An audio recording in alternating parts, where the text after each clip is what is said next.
तो कहा यह जा रहा है कि ग्रिड का इस्तेहकाम इस वक्त खतरे में है। हमारे मेहमान हमारे साथ लाइन पर मौजूद हैं, वक्कास साहब भी हमें ज्वाइन कर चुके हैं, इसके साथ साथ उमैस साहब भी हमारे साथ लाइन पर मौजूद है। वक्कास साहब, मैं पहले आपकी जानिब आऊँगा, ये हुकूमत ने जो सोलर सार्फिंग के लिए नई रेगुलेशंस बनाई हैं, ऐसी क्या तब्दीलियाँ की गई हैं कि जिसके बाद हम देख रहे हैं कितनी आवाज़ बुलंद हो रही है?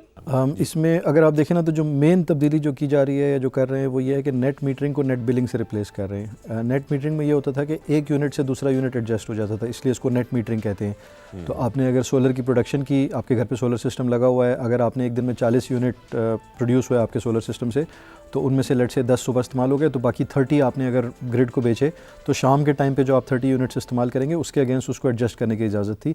तो एक्चुअली जो गवर्नमेंट कह रही है कि 27 रुपये का रेट है, एक्चुअली वो आपको तकरीबन 50 से 55 रुपये या 60 रुपये तक का रेट का फ़ायदा होता था, क्योंकि आपको एक यूनिट के बदले एक यूनिट मिलता था। यानी एक यूनिट सुबह के टाइम पे लो, दो, उसके बदले एक यूनिट शाम के टाइम पे ले लो, या पीक आवर्स के अलावा रात के टाइम पे ले लो। तो ये नेट मीटरिंग इन एसेंस जो है ना, ये सबसे बड़ी चेंज हो रही है।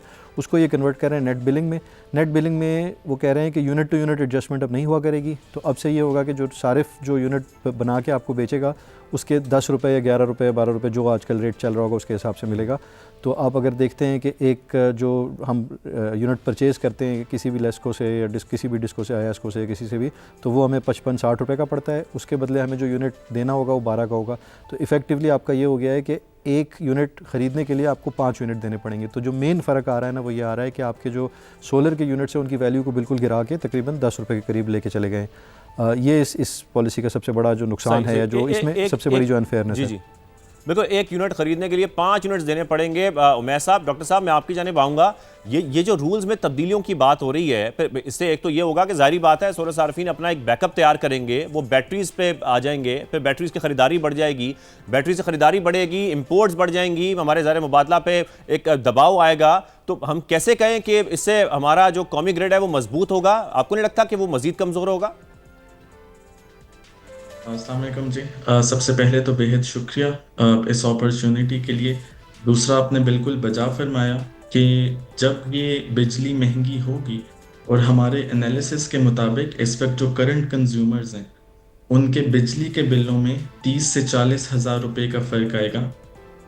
और अगर देखा जाए कि एक आदमी ने उसने जिस भी साइज़ का सोलर सिस्टम लगा रखा है, अगर वो चाहता है कि नेट बिलिंग के बावजूद उसका बिल सिफर रहे, जो कि आमतौर पे हमने देखा कि इस्लामाबाद और बाकी कुछ शहरों में लोगों के सिफर और नेगेटिव क्रेडिट में भी जाते रहे हैं बिल, तो उसे ऑन एवरेज 25 से 30% अपने सोलर सिस्टम का साइज इंक्रीज करना पड़ेगा। अब ये जो प्रपोज्ड रेगुलेशंस थी आज ये पास हो गई हैं, और इसका एक बहुत बड़ा रिएक्शन आएगा।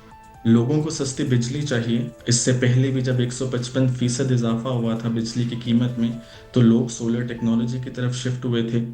अब जो प्रिडिक्ट किया जा रहा है कि ये रेगुलेशंस एक बैटरी रश को ट्रिगर करेंगी।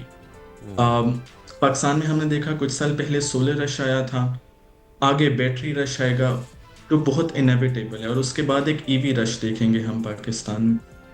और एक और चीज़ जो आपने क्वांटम के हवाले से बात की, पाकिस्तान में ऑलरेडी 2025 दिसंबर तक तकरीबन $400 मिलियन वर्थ की बैटरीज इंपोर्ट हो चुकी हैं।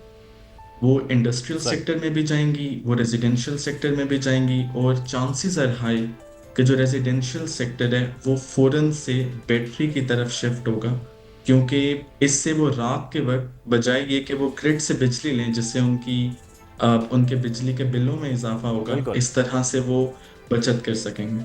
अच्छा वक्कास साहब, हम थोड़ा सा हुकूमत के मौक़िफ़ की बात भी यहाँ पर कर लेते हैं, इस पर भी ज़रा आप कमेंट करें। वो मौक़िफ़ ये इख्तियार कर रहे हैं कि सोलर एनर्जी जहाँ उससे फ़ायदा भी हो रहा है, वहाँ नेट मीटरिंग पॉलिसी से बहुत ज़्यादा नुकसान भी हो रहा है, क्योंकि जो आम सारिफीन है उन पर तकरीबन 270 अरब रुपये का बोझ पड़ रहा है, और अगर इसको अगर फ़ी यूनिट देखा जाए तो तकरीबन ये ₹2.87 बनता है। लेकिन अगर हम ओवरऑल गर्दिशी कर्ज़ की बात करें, तो क्या वाकई नेट मीटरिंग को महदूद करने से जो गर्दिशी कर्ज़ है वो कम हो सकेगा? बिल्कुल भी नहीं, बिल्कुल। यानी ये जो हमारी जो गवर्नमेंट का मसला है वो यही है कि पॉलिसी मेकिंग लास्ट मिनट पे आती है, और ऐसी आती है जो कि पूरी तरह से आगे नहीं देख रहे होते। यानी वो अगले 6 महीने का मसला शायद सॉल्व कर लेंगे। आजकल का मसला ये है कि जो हमारी डिस्कोज़ हैं उनकी रेवेन्यूज़ गिर रहे हैं। उसकी वजह ये है कि उनके पास बिजली महंगी है, बिजली महंगी देते हैं तो लोग अपना कोई हल निकालते हैं, उसमें नेट मीटरिंग भी एक है, लोग सोलर बहुत ज़्यादा लगा रहे हैं, वो भी एक वजह है। तो उनके रेवेन्यूज़ गिर रहे हैं। अब वो रेवेन्यूज़ को प्लग करने के लिए बस वो उसी वक्त कुछ ना कुछ हब्बड़ दब्बड़ करके कुछ ना कुछ सोल्यूशन निकाल देते हैं, जो कि ये पॉलिसी में भी बिल्कुल साफ नज़र आ रहा है। अब फॉर एग्जांपल मैं अगर इसको पिक करता हूँ कि वो कहते हैं कि नेट मीटरिंग सार्फिन की वजह से, सोलर सार्फिन की वजह से जनरली वो बता रहे हैं कि नुकसान हुआ है या इस तरह से।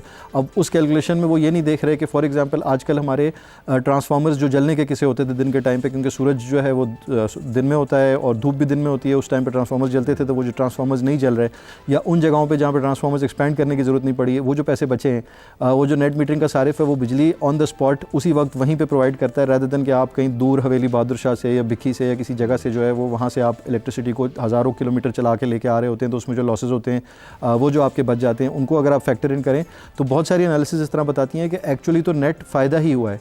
दूसरा जो सबसे बड़ा मसला है ना, जो मैं कहता हूँ कि मायोपिक शॉर्ट टर्म व्यू है जो हमारी गवर्नमेंट का और रेगुलेटर्स का in general, short term view इस तरह से कि देखिए, आप अगर देखें ना, पाकिस्तान की जो per capita consumption of electricity है, पाकिस्तान में एक आम आदमी औसतन 628 किलोवाट आवर पर पर्सन पर ईयर, यानी ये हमारी एक आम आदमी की कंजम्पशन ऑफ इलेक्ट्रिसिटी है। इसको अगर हम ग्लोबल एवरेज से देखें तो ये 3000 है ग्लोबल एवरेज। इसको हम अगर इंडिया से देखें तो ये 1100 या 1200 का नंबर है, बांग्लादेश से देखें तो 900 नंबर है। ये तो हमारे करीब के ममालिक हैं और ये कोई ज़्यादा पुरानी फिगर्स नहीं है, 2024 की वर्ल्ड बैंक की रिपोर्ट में कोई भी इसको गूगल कर सकता है। तो अगर आप ये देखें तो एक तरफ हमारे पास तो बिजली की शदीद कमी है, हमारे पास बिजली कम है और हम जो है वो बिजली हमारे आम लोगों को नहीं पहुंचा सकते। आप लाहौर से, इस्लामाबाद से, कराची से 30-40 मिनट दूर निकल जाएं तो आपको ऐसे एरियाज़ आज भी मिल जाएंगे जहाँ पे 14-14 घंटे, 15-15 घंटे, आजकल सर्दियों में जब लोड बहुत कम है तब भी लोड शेडिंग हो रही है और गर्मियों में तो ये लोड शेडिंग कंटिन्यूस होगी। तो क्या ऐसा नहीं पॉसिबल कि थोड़ा क्रिएटिवली सोल्यूशन को लिया जाए और उस ये जो एक्स्ट्रा इलेक्ट्रिसिटी हमारे पास आ रही है उसको इस्तेमाल करते हुए उन सारिफिन को बिजली दी जाए जिनको हम अभी बिजली मुहैया नहीं कर सकते, और उससे जो पैसे आएंगे उनको रिकवर करके कैपेसिटी चार्जेस की मद में भी बिल्कुल उसको दिया जा सकता है। मसला ये है कि हमारी गवर्नमेंट देखती है कि जो सबसे छोटा यहाँ पर एक सोल्यूशन पॉइंट हुकूमत का ये भी है कि जो वो सार्फिन हैं जो 200 यूनिट से कम इस्तेमाल करते हैं उनकी तादाद बहुत ज़्यादा बढ़ गई है, इसकी वजह से भी प्रॉब्लम बढ़ गया है। आपको लगता है ऐसा भी है? तो बड़ा ही आसान हल है उसका। देखें, अगर कोई बंदा सोलर का कनेक्शन लगाता है तो उसके ऊपर ये 200 वाली लिमिट आप खत्म कर दें। अगर सोलर की नेट मीटरिंग सारी की सारी पॉलिसी तो आपने अप्रूव की है, हर केस जो है नेट मीटरिंग ऐसा तो नहीं होता ना कि सारिफ जो है खुद अपने घर पे ग्रीन मीटर लगा के ले आता है।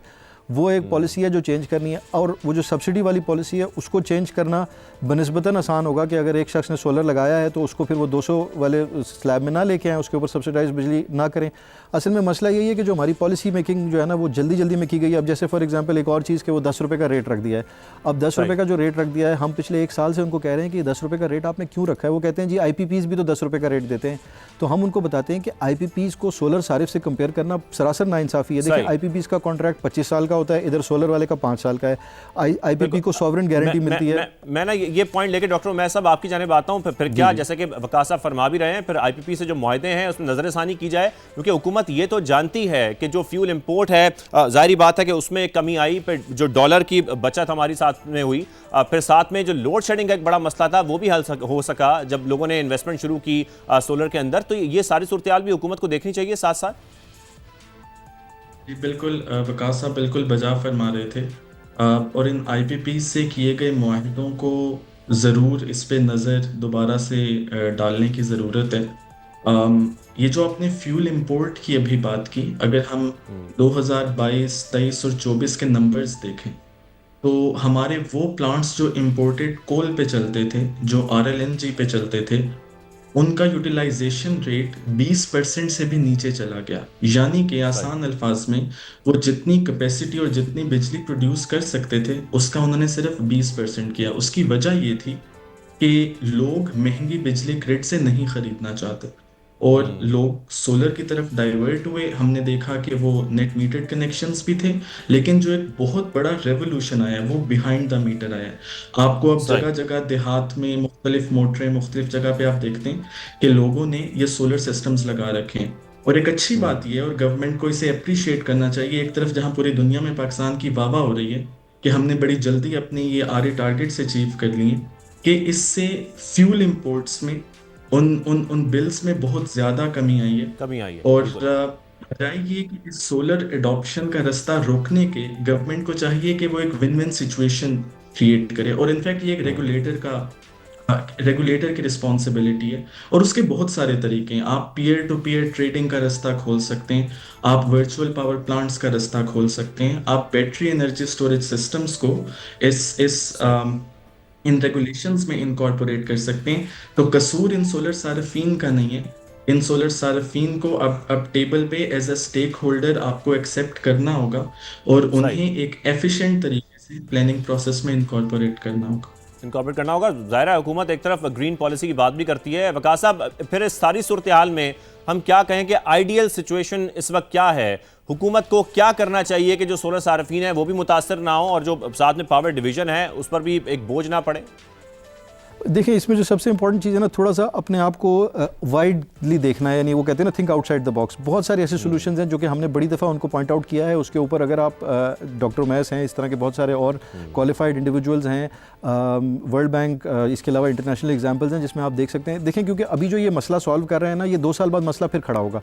मसला कहाँ खड़ा होगा? देखें, अब जिस तरह से डॉक्टर मैस ने कहा कि लोग बैटरीज लगाना शुरू कर देंगे और हमें बैटरी रेवोल्यूशन सर पे नज़र आ रहा है, बिल्कुल सामने नज़र आ रहा है कि अगले 6 महीने, नहीं तो साल, नहीं तो 1.5 साल में जो है हर बंदा अपने घर पे बैटरीज लगा रहा होगा। और पाकिस्तानी बहुत रिजिलियंट हैं, आप एक रास्ता बंद करेंगे तो वो दूसरा रास्ता देख लेंगे। आपने खुद थोड़ा आगे सोचना है कि 2 साल, जिस तरह हमने सीएनजी के साथ किया था कि भाई हर गाड़ी पे सीएनजी लगा दो, हर गाड़ी पे सीएनजी लगा दो, बगैर ये सोचे कि 2 साल बाद या 3 साल बाद उसका क्या होगा, उसके बाद हम भुगत रहे हैं नतीजा आज तक।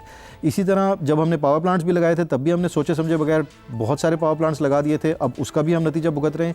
इसी तरह अब जब ये बंद करेंगे तो देखें, एक कस्टमर को अगर आपने बैटरी की तरफ पुश कर दिया तो कल को वो 2 साल बाद या 3 साल बाद वो वापस तो नहीं आएगा। तो होगा ये कि आपके जितने भी बड़े बड़े डिस्कोज हैं, जिनके इनके जो बड़े कस्टमर्स हैं, let's say for example residential की बात करते हैं, जो पॉश एरियाज़ है, जिस पे बार बार मिनिस्टर साहब भी बार बार उस पर पॉइंट आउट करते हैं और हम कहते हैं तो सर आपके ख्याल से जो बैटरीज़ हैं वो कौन लगाएगा? वो भी अमीर सारिफ ही लगाएगा ना, क्योंकि पैसे उसके पास है। तो जिसके पास पैसे हैं वो बैटरी लगा के जब आपके सिस्टम से ही बाहर निकल जाएगा तो फिर आपका रेवेन्यू कहाँ जाएगा? तो 2 साल बाद या 3 साल बाद तो आप जिस क्राइसिस पे आज खड़े हैं उससे भी बड़ी क्राइसिस पे खड़े होंगे, क्योंकि अभी तो फिर भी शाम के टाइम पे वो आपकी बिजली इस्तेमाल कर रहा है। जब वो बैटरीज लगाना शुरू कर देगा और बैटरीज की टेक्नोलॉजी जिस तरह आ रही है तो 2 साल या 3 साल बाद तो वो आपको टोटली इग्नोर कर देगा, वो कट ऑफ हो जाएगा। और उसके बाद जो आपके कैपेसिटी चार्जेस रह जाएंगे, वो जो बाकी कस्टमर रह जाएंगे उन पे और ज़्यादा बढ़ के आएंगे। तो आपने आज का एक मसला सॉल्व किया है और अपने लिए 2 साल बाद या 3 साल बाद उससे भी एक बड़ा जिन मसला खड़ा कर दिया है। शायद हमारी जो हुकूमत है वो सोचते ही 6 महीने और साल के हैं और उनके पास लॉन्ग टर्म का एक विजन नहीं है।